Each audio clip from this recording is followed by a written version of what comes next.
할렐루야. 하나님의 크신 사랑이 이 새벽에 우리 가운데 가득한 줄 믿습니다.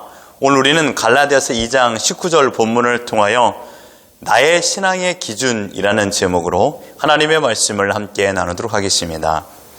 19절을 보면 내가 율법으로 말미암아 율법을 향하여 죽었나니 이는 하나님에 대하여 살려 함이라. 바울은 지난 과거 바울 이전에 사울이 되었을 적에 율법을 위해서 살았던 사람이었습니다. 율법의 노예가 되었다기보다 율법을 왕으로 모시고 살았던 사람이었습니다. 그래서 스스로 율법의 지배를 받았고 그 지배받는 것이 행복했던 그 인생을 살았습니다. 율법은 자신이 지킨 만큼 결실을 거두었습니다. 기부한 테이크가 되는 것이죠. 지키기 쉬운 율법도 있었고 점점 가면 갈수록 고난이도의 그런 지키기 어려운 율법도 있었습니다.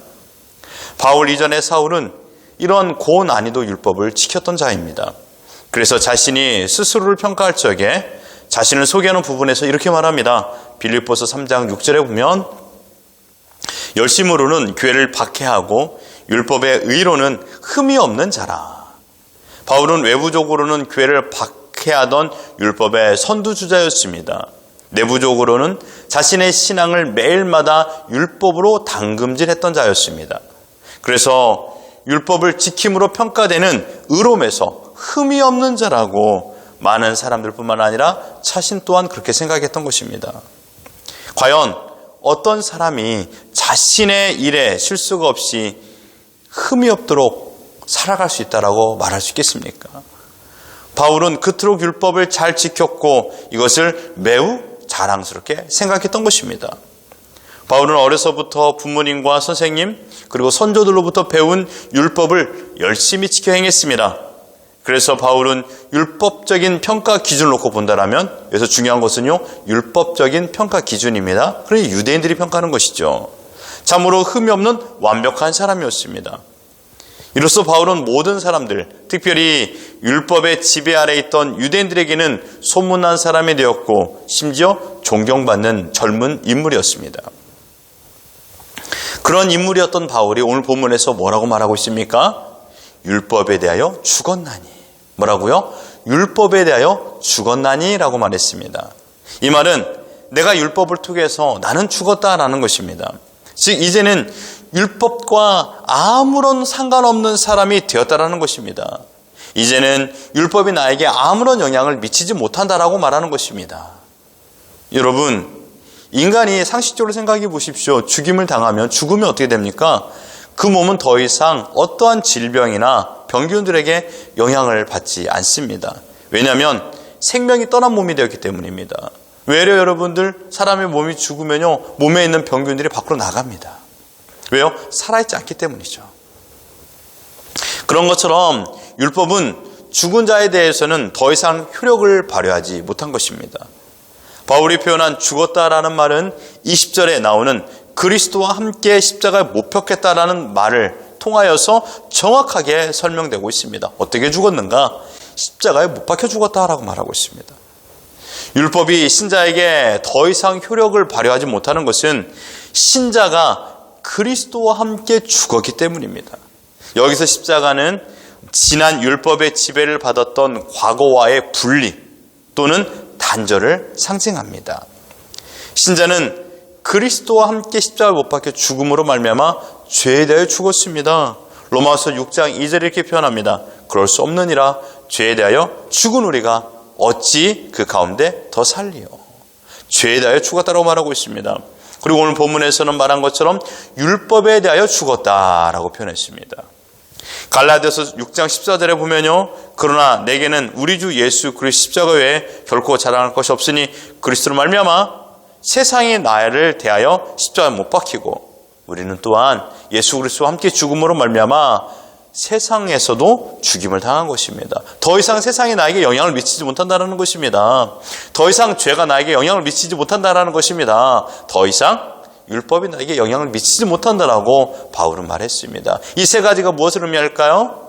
지난 과거 바울의 삶의 원칙이었습니다. 율법에서, 세상에서, 또한 많은 사람들에게 영향을 받고 또한 그 영향을 받음을 통하여 영향을 끼치고 그래서 그 영향을 끼침으로 인하여 평가를 받아 높은 사람이 되었던 자가 바로 바울이었습니다.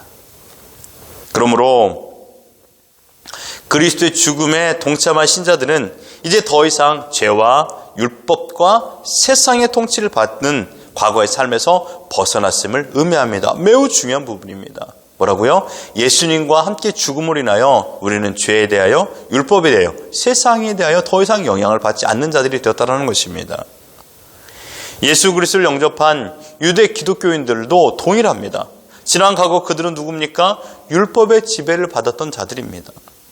이들도 바울 이전의 사울처럼 율법을 지키며 율법을 왕으로 모시고 살았던 자들이었습니다. 율법을 지켜서 의롭다함을 받기 위하여 발버둥을 쳤습니다. 먼저 앞서 있는 율법 잘 지킴이들을 따라가면서 우리도 그들처럼 율법을 잘 지키며 사람들에게 칭찬을 받기를 원하는 마음을 가지고 열심히 율법을 지켰던 것입니다. 그러나 여러분, 아무리 율법을 지킨다 하더라도 바울이 경험했던 유대 율법주의자들이 경험했던 것처럼 율법을 완전히 지킬 수 없다라는 것을 깨닫게 됩니다.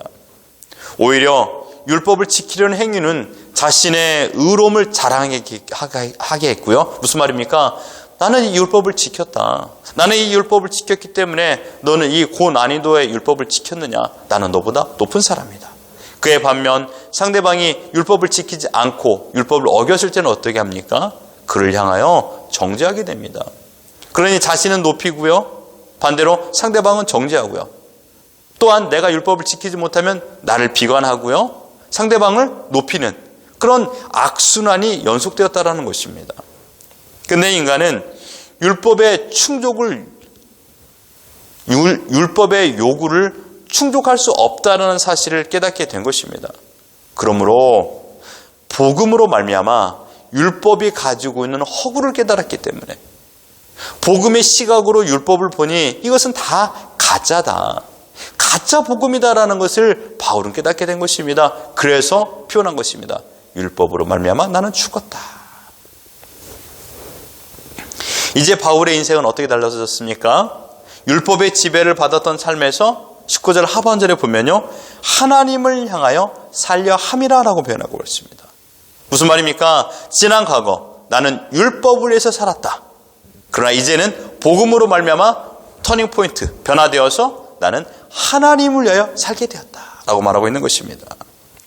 이제는 나의 삶의 기준이 율법이 아니라 하나님이라는 것을 표현한 것입니다. 이제 바울은요, 율법의 통제하에 살지 않았습니다. 율법으로 억압받고 자유하지 못한 모습에서 복음으로 말미암아 진정한 자유를 누리며 하나님의 은혜를 경험하고 천국 같은 삶을 살게 되었던 것입니다. 여러분, 율법은 인간의 주인이 될 수 없습니다. 그러므로 그 율법을 철저하게 따를 이유가 없다라는 것입니다. 왜냐하면 바울은 그리스도 예수 안에 거함으로 생명과 성령의 법으로 해방되어 진정한 자유, 진리가 너희를 자유케 하리라라는 그 말씀을 믿었기 때문입니다. 그것이 곧 하나님을 향하여 살려 함이라라는 것입니다. 그러므로 바울이 고백했던 것처럼 하나님에 대하여 살려 함이라라는 말처럼 신자의 삶은 오직 하나님을 향하여 사는 인생이 되어야 되는 것입니다. 여러분, 바울이 율법을 가지고 지킴으로 얼마나 애썼던 사람입니까? 근데 그 열심이 이제는 하나님을 향하여 온전히 드리게 되었으니 진정 기쁨과 감사를 가지고서 믿음의 삶을 살았던 것입니다. 사랑하는 성도 여러분, 오늘 본문을 통해 우리가 생각해 볼 것은 한 가지입니다.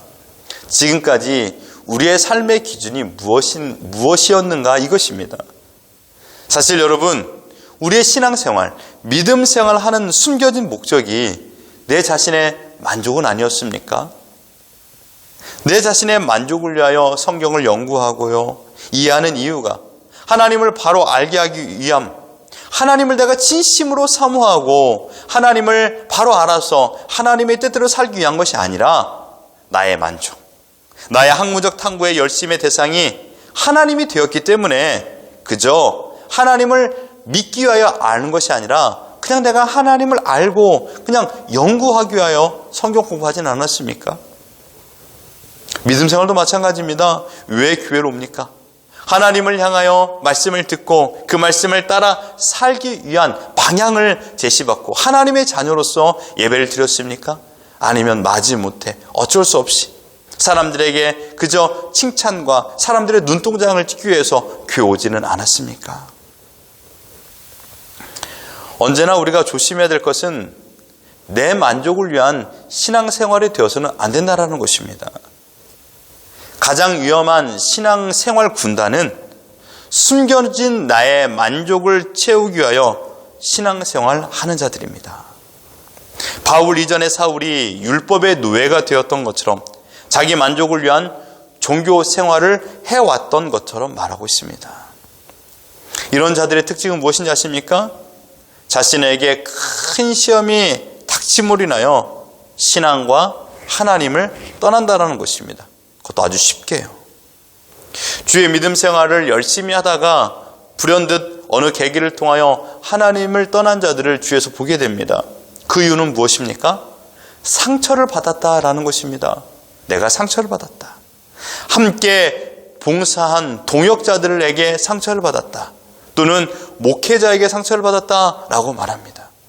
그러나 자세히 살펴보면요, 자신이 원하는 방향대로 진행되지 않음으로 인하여 또한 의견 충돌로 인하여서 믿음 생활에서 떠난 경우가 많습니다. 과연 이들의 믿음 생활의 기준은 하나님이었을까요? 자기 만족으로 인한 열심이었을까요?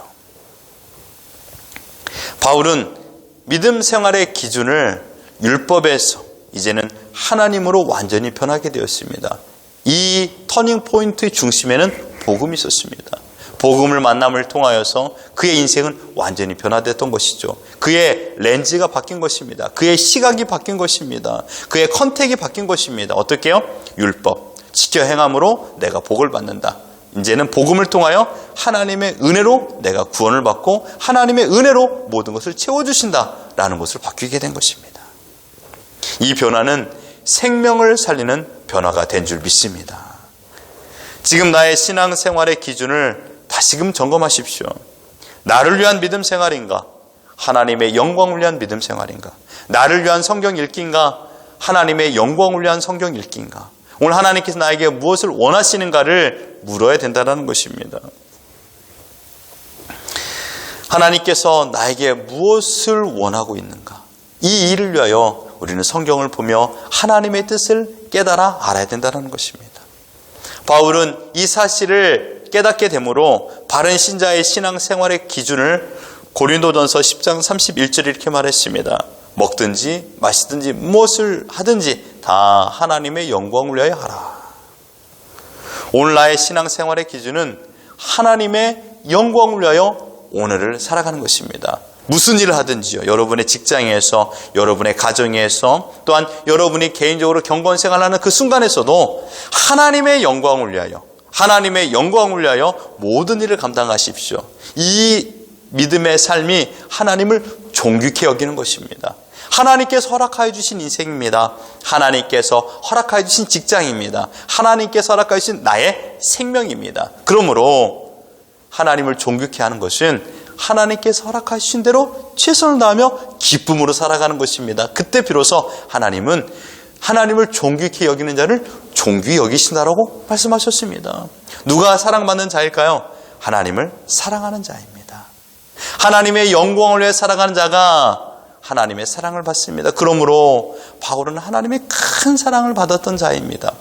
우리도 마찬가지입니다. 우리 또한 하나님의 큰 사랑을 받아서 이 자리에 예배를 드리고 오늘 하루 하나님의 영광을 위해서 사는 것입니다.